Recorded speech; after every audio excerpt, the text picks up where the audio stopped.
Movie start होती है और हम एक लड़की को देखते हैं जिसका नाम दामिनी है। दामिनी स्टेशन पर बैठकर अपने बॉयफ्रेंड का वेट कर रही होती है। तभी एक आदमी वहाँ पर आकर दामिनी के चेहरे पर स्प्रे मार के उसको बेहोश कर देता है।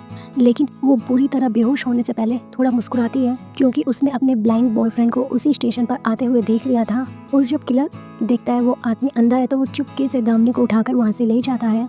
और उस अंधे लड़के का नाम गौतम होता है। गौतम को किसी के चलने की आहट महसूस होती है। तभी वो दामिनी को आवाज़ देता है। तभी वो ज़मीन पर कुछ इधर उधर ढूंढता है तो उसको दामिनी की रिंग मिल जाती है, जिस वजह से उसको यकीन हो जाता है कि उसकी गर्लफ्रेंड दामिनी किसी मुसीबत में है। फिर हम देखते हैं वो साइको किलर एक लड़की को टेबल पर लिटाकर उसके हाथ पैर बांधकर और उसका सर धड़ से अलग कर देता है और उसके बचे हुए शरीर को ले जाकर एक जगह पर छुपा देता है।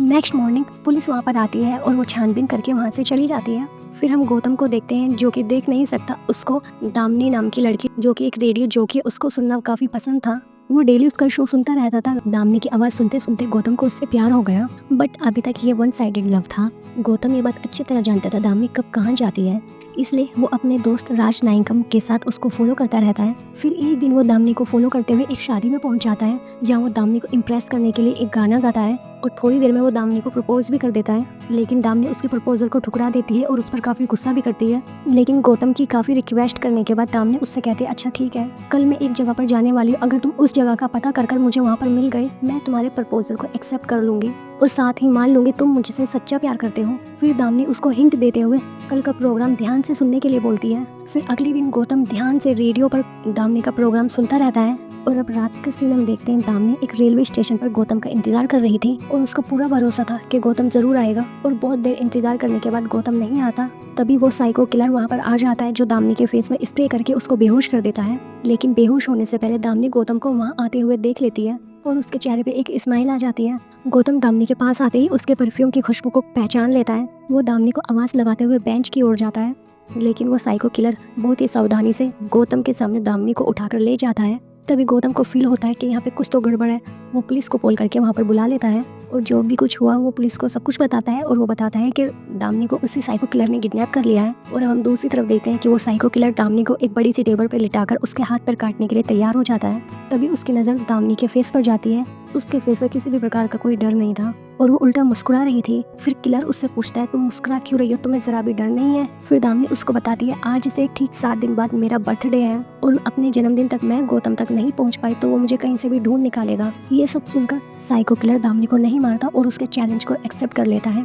थोड़ी देर बाद किलर बाहर जाता है और एक प्रोस्टिट्यूट को अपने साथ लेकर आता है और उसको भी बेहोश करके अपने यहाँ ले आता है और दामिनी की जगह उस औरत को लिटाकर उसका सर भी धड़ से अलग कर देता है। अब इसके बाद किलर दामिनी के पास जाता है और उससे कहता है, जब गौतम तुम्हें ढूंढता हुआ यहाँ पर आएगा तब मैं उसका सर काट के तुम्हारे हाथ में और तुम्हारा सर काट के उसके हाथ में रख दूंगा। अगले दिन किलर प्रोस्टिट्यूट की बॉडी को बाहर फेंक देता है और जल्दी पुलिस वहाँ पर पहुँच जाती है। पुलिस ऑफिसर मुतु कमिश्नर को बताता है, दामिनी के पिता ने कंफर्म किया ये बॉडी दामिनी की नहीं है। बॉडी की बात सुनकर गौतम भी वहाँ पर पहुँच जाता है और स्मेल से वो भी समझ जाता है ये दामिनी नहीं है। फिर हम गौतम को देखते हैं, वो सुशीला नाम की साइकेट्रिस्ट के पास जाता है और उसको बताता है कि दामिनी अभी भी जिंदा है। डॉक्टर सुशीला बताती है ऐसा होना तो नहीं चाहिए क्योंकि वो किलर जिस भी लड़की को किडनैप करके लेके गया वो उसको मार देता है। फिर दामिनी के केस में ऐसा क्या अलग हुआ? फिर डॉक्टर गौतम को हौसला देते हुए कहती है, 1.5 साल से पुलिस उसके पीछे पड़ी है मगर अभी तक उसे नहीं पकड़ पाई, शायद इस बार तुम उसको पकड़ सकते हो। लेकिन फिर भी गौतम पुलिस कमिश्नर के पास जाता है उनसे मदद मांगने के लिए। फिर वहीं पर अकबर नाम का कांस्टेबल उसको कमला नाम की एक एक्स पुलिस ऑफिसर के बारे में बताता है जो पहले इस केस पर काम कर चुकी थी। कमला का एड्रेस निकालकर गौतम फौरन उसके घर पहुंचता है और उसको दामिनी के बारे में सब कुछ बताता है। लेकिन कमला उसको यहाँ आने के लिए मना कर देती है और साथ ही उसको अनाप शनाप बोलने लगती है। दरअसल एक एक्सीडेंट में कमला ने अपने दोनों हाथ पैर खो दिए थे। इसके बाद गौतम उसको थप्पड़ मारकर वहाँ से चला जाता है और अब हम दूसरी तरफ पुलिस वालों को देखते हैं जो उस प्रोस्टिट्यूट के इलाके में जाकर पूछताछ करने लगते हैं। एक औरत बताती है, कल रात रानी ने मुझे फोन किया था। वो बता रही थी कि वो अपने कस्टमर के साथ है। उसका कस्टमर उसको अच्छी सी गाड़ी में कहीं लेके जा रहा था। वो दिखने में भी काफी हैंडसम था। ये सब जानकारी सुनकर पुलिस वालों को पता चलता है कि किलर एक अमीर आदमी है और उसकी उम्र 28 से 30 साल के आसपास है। और अब उसी रात हम देखते हैं कमला अपनी माँ के साथ गौतम के घर जाती है क्योंकि उसने सोच लिया था वो गौतम की मदद करेगी और अब वो एक भी लड़की की जान नहीं जाने देगी। कमला कहती है, सबसे पहले हमें इस केस के बारे में पूरी जानकारी इकट्ठा करनी होगी जो कि अभी सीआईडी के पास है। हमें वहाँ से सारी इन्फॉर्मेशन लानी होगी क्योंकि 1.5 साल पहले वो इस केस पर काम कर चुकी थी, इसलिए उसको पता था सबूत और डिटेल्स कहाँ पर रखी है। कमला की हेल्प से गौतम सीआईडी के ऑफिस पहुँच जाता है। जब गौतम अलमारी खोलने ही वाला था तभी एक आदमी वहाँ कर उसको पीछे से पकड़ लेता है और तभी मुथु अपने घर की चाबी वापस लेने के लिए ऑफिस में आता है। फिर फिर मोटू वहाँ से चला जाता है। मोटू के जाने के बाद हम देखते हैं वहाँ पर अकबर भी मौजूद था। उसने ही गौतम को छुपा दिया था। कांस्टेबल अकबर गौतम की मदद करते हुए उसको सारे सबूत दे देता है। डिटेल्स को स्टडी करते हुए कमला को पता चलता है 14 लड़कियां गायब हो चुकी हैं। उसमें से 4 तो प्रोस्टिट्यूट है और बाकी सभी लड़कियां अपनी फील्ड में काफ़ी सक्सेसफुल थी। और इसी तरह बाकी लड़कियां जो किडनैप हुई वो दिन दहाड़े रोड से गायब हो गई। फिर गौतम पुलिस की टीम के साथ सभी विक्टिम्स के घर जाकर डिटेल पूछता है। सभी का कहना था घर लौटते वक्त रास्ते से उनकी लड़कियां गायब हो गई। ये सारी बातें सुनकर गौतम हर जगह जाता है जहाँ इन लड़कियों को आखिरी बार देखा गया था। फिर गौतम नोटिस करता है सभी क्राइम सीन पर एक चीज कॉमन है, डस्टबिन। फिर कमला समझ जाती है जब वो लड़कियां अपने घर वापस जा रही होंगी तब उन्हें डस्टबिन के पास कुछ दिखा होगा, इसलिए वो अपनी गाड़ी को रोक कर उतरी होंगी। फिर पास में खेल रहे बच्चों से वो पूछते हैं। बच्चे ने रूपा नाम की लड़की के हाथ में एक पपी को देखा था। फिर गौतम और कमला ये चीज नोट करते हैं कि पहले किलर एक क्यूट से पपी को खरीदता होगा और उसको लाकर डस्टबिन के पास छोड़ देता होगा। फिर लड़कियां पपी के पास अपनी गाड़ी लाकर रोकती होंगी। फिर वो किडनैपर कहता होगा ये कुत्ता मेरा है, प्लीज इसको लाकर मुझे दे दो। और फिर जैसे ही लड़कियां उसके पास जाती होगी वो किसी तरह से उनको बेहोश करके अपने साथ ले जाता होगा। नेक्स्ट डे हम देखते हैं किडनैपर इसी प्लानिंग से एक दूसरी लड़की को किडनैप करने वाला होता है, लेकिन वो इसमें सफल नहीं हो पाता क्योंकि कल कमला और गौतम ने ट्विटर पर ट्वीट करके सबको बता दिया था जहाँ पर भी कुत्ता दिखे उससे दूर रहे, इसलिए वो लड़की किलर के जाल में नहीं फंसी। ट्वीट का पता चलते साइको किलर हैकर के पास जाकर उस पोस्ट को डिलीट करने के लिए कहता है। काम होने के बाद वो उस हैकर को भी मार देता है और फिर इसके बाद किलर उस लड़की को भी किडनैप कर लेता है जो आज सुबह उससे बच गई थी और उस लड़की को भी अपने यहाँ लाकर मार डालता है। और इस बार वो उस लड़की का सर काट के और उसका शरीर लाके गौतम के घर के बाहर रख देता है और उस पर एक मैसेज लगाता है जिस पर लिखा था एडवांस हैप्पी बर्थडे। गौतम को उस औरत के शरीर से एक अजीब सी महक आती है, इसलिए वो राजनायकम से कहकर एक सफेद और काले पिग को लाने के लिए कहता है। राजनायकम ऐसा ही करता है और वो उसके सामने दोनों पिग लाकर रख देता है। फिर गौतम कमला को बताता है कि उसे इस लड़की की बॉडी के साथ ही इससे पहले मरने वाली प्रोस्टिट्यूट लड़की से सफेद पिग वाली गन आ रही थी। फिर वो लोग एक एक करके सभी पिग फार्म पर जाकर छानबीन करने लगते हैं, लेकिन कोई भी पिग फार्म में उनको ऐसा यंग मालिक नहीं दिखाई देता जो किलर के साथ मैच होता हो। इसी दौरान मुथुत को यह बात पता चल जाती है कि गौतम और उसकी टीम पिग फार्म जाकर पूछताछ कर रहे हैं क्योंकि मुथुत ने एक आदमी को गौतम के पीछे लगा रखा था। फिर मुथुत ऐसे ही एक पिग फार्म पर जाता है और इत्तेफाक से एक पिग फार्म का मालिक वही किलर होता है जिसे ये सभी अभी तक ढूंढ रहे थे। पुलिस को अपने यहाँ देखकर किलर घबरा जाता है और पुलिस वाले को इंजेक्शन लगाकर बेहोश कर देता है। इसके बाद हम पुलिस वाले को हाथ पैर बंधे हुए एक टेबल पर लेटा हुआ देखते हैं।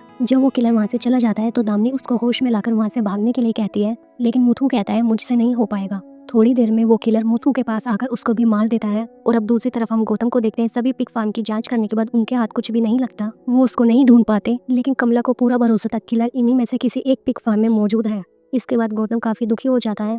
इसके बाद वो डिसाइड करता है कि आज रात वो घर पर अकेला रहेगा। थोड़ी देर बाद साइको किलर की गाड़ी वहाँ पर आ जाती है। गौतम समझ जाता है ये किलर की गाड़ी है, इसलिए वो जान पूछकर अपने घर से बाहर निकलता है। अपने हाथ में एक कैक्टस का पौधा लेकर गाड़ी के पास जाता है और दूर खड़ा राजनायकम अपनी गाड़ी से किलर की गाड़ी को फॉलो करने लगता है और फिर राजनायकम भी किलर के हाथों मारा जाता है। फिर किलर राजनायकम के फोन से गौतम को कॉल करके बताता है कि वो दामिनी के जन्मदिन वाले दिन उसको मार डालेगा। गौतम को अगले दिन राजनायकम की मौत के बारे में पता चलता है। यह सुनकर वो काफी दुखी होता है क्योंकि राजनायकम उसकी आंखें था और एक सच्चा दोस्त भी। फिर पोस्टमार्टम करने वाले डॉक्टर गौतम को उसका सामान देते हुए उसको बताते हैं किलर उसके दाहिने हाथ की छोटी उंगली को काटकर अपने साथ ले गया है। इसके बाद गौतम कमला और उसकी माँ से कहता है कि अब वो और किलर के पीछे नहीं भागेगा। ये सुनकर कमला काफी गुस्से में आ जाती है और वो कहती है अगर तुम्हें इतनी जल्दी हार माननी थी तो मुझे क्यों निकाला अंधेरे से बाहर, क्या जरूरत थी मुझे उम्मीद देने की। सब मेरी गलती है जो मैंने तुम पर भरोसा किया। अगर उस दिन मैं कॉलेज की सीढ़ियों से नहीं गिरी होती तो आज मैं अकेले ही ये केस सोल्व करती। फिर ये कॉलेज वाली बात सुनकर गौतम और कमला सीधा उस कॉलेज में जाकर पूछताछ करते हैं जहाँ कमला 1.5 साल पहले आई थी, क्योंकि दरअसल उस टाइम पर एक लड़की का भी वहाँ पर मर्डर हुआ था जिस वजह से कमला उस कॉलेज में आई थी। ये फुटेज की जांच करते हुए उन्हें एक अजीब सा आदमी दिखाई देता है जो अपना फेस कवर करके बैठा हुआ था। कमला और गौतम फौरन प्रिंसिपल के पास जाते हैं और उससे पूछते हैं कि ये कौन है जो इस तरह मुंह छुपा कर बैठा है, आपके बगल में बैठा है। प्रिंसिपल कहता है मुझे ये तो नहीं मालूम कि वो आदमी कौन था, लेकिन हाँ मुझे इतना याद है कि वो आदमी लेफ्ट हैंडेड था। उसने मेरे यहाँ पॉपकॉर्न भी बाएं हाथ से लिया था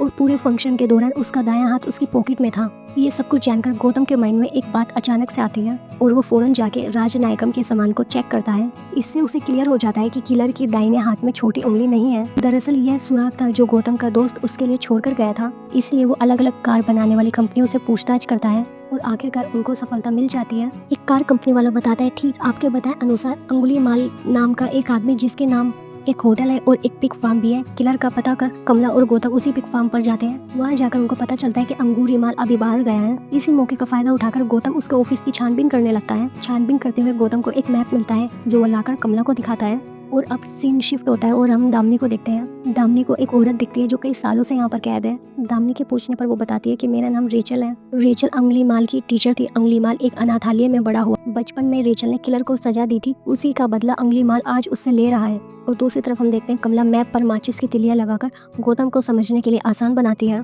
गौतम भी उंगलियों के सहारे मैप को याद कर लेता है। गौतम और कमला डिसाइड कर लेते हैं वो दोनों जाकर दामिनी को वहाँ से छुड़ा लेंगे। कमला उसको डायरेक्शन बताती है और गौतम ड्राइव करता है। फिर हम देखते हैं अंगुलीमाल दामिनी को एक जगह लाकर चेयर पे उसको बिठा देता है और उसके सामने उसकी टीचर रेचल भी होती है। असल में अंगुलीमाल के बचपन में जो घटना हुई थी उसको रिक्रिएट करता है। उसकी टीचर रेचल ने उसे बचपन में मास्टरबेट करने के लिए सजा दी थी। उस दिन टीचर रोज उसे 60 बार मारा करती थी। अंगुलीमाल अपनी टीचर के सामने गिड़गिड़ाने लगता है कि टीचर मुझे माफ कर दो, मुझसे गलती हो गई। जिस ड्रामे के बाद अंगुलीमाल अब दामिनी को मारने की तैयारी कर रहा था। फिर तभी दामिनी उससे सवाल पूछती है, जिस पुलिस वाले की डेड बॉडी पड़ी थी वो कौन था? फिर अंगुलीमाल उसे बताता है, जब मुझे गिरफ्तार करके जुवेनाइल होम लेकर जा रहे थे तब उसने मेरे साथ गलत हरकत की थी, इसलिए मैंने उसे मार डाला। फिर हम गौतम और कमला को देखते हैं जो उस जगह पर पहुंच जाते हैं। उनके अंदर जाते ही फैक्ट्री के अंदर लगे अलार्म बजने लगते हैं। ये सब जानकर जब अंगुलीमाल गौतम को मारने वाला होता है तभी इलाके में पावर कट हो जाती है। दरअसल कमला की माँ ने इस इलाके की लाइट को काट दिया था। फिर अंधेरे में अंगुलीमाल गौतम को ढूंढने लगता है। फिर अंगुलीमाल गौतम को बुलाते हुए कहता है कि मैं हार गया और तुम जीत गए, या तो मैं तुम्हें मारूंगा या तुम मुझे मार दो। तभी गौतम सामने आता है और अंगुलीमाल उसके पेट में चूरा मारकर उसे घायल कर देता है। फिर गौतम भी बिजली का करंट देकर अंगुलीमाल को बेहोश कर देता है। बेहोश होते ही गौतम उसके हाथ जंजीरों से बांध देता है। इसके बाद गौतम दामिनी को ढूंढकर उसके हाथ पैर खोल देता है और जब ये दोनों वहाँ से भाग रहे होते हैं तब अंगुलीमाल जोर जोर से चिल्लाता है कि टीचर प्लीज मुझे अकेला छोड़कर मत जाओ, मैं अकेला नहीं रहना चाहता। ये सब सुनकर दामिनी चाबी लेकर उसकी तरफ फेंक देती है। जब अंगुलीमाल चाबी लेने के लिए आगे बढ़ता है तो उसकी टीचर रेचल चाबी को उठाकर खा जाती है। फिर अंगुलीमाल उसके पास जाकर उसका पेट फाड़कर चाबी निकाल लेता है और खुद को आजाद कर लेता है। जब तक वो भागकर बाहर आया, दामिनी, कमला और गौतम वहाँ से जा चुके थे। अब नेक्स्ट डे पुलिस दामिनी को प्रेस के सामने बिठा देती है। सवाल पूछने पर दामिनी जवाब देती है कि मुझे उस व्यक्ति में कोई साइको किलर नहीं दिखा, बल्कि मुझे तो एक छोटा बच्चा दिखा जिसे सबने अकेला छोड़ दिया था और उसके अकेलेपन का फायदा उठाया गया। अगर मैं ही उसकी माँ या बहन होती तो शायद उसे इतना प्यार मिलता कि वह कभी साइको किलर नहीं बनता। इसी तरह से वो अपनी सिंपैथी शो करती है। ये इंटरव्यू अंगुलीमाल भी देख रहा था। वो समझ जाता है कि अब जाकर किसी ने उसे समझाए, किसी ने मुझे प्यार की नजरों से देखा। अपनी गलती और अपनी हार मानकर अंगुलीमाल एक पहाड़ से कूदकर अपनी जान दे देता है। इसी के साथ ये मूवी यहीं पर खत्म हो जाती है। मूवी कैसी लगी आपको कमेंट करके बताना और चैनल को सब्सक्राइब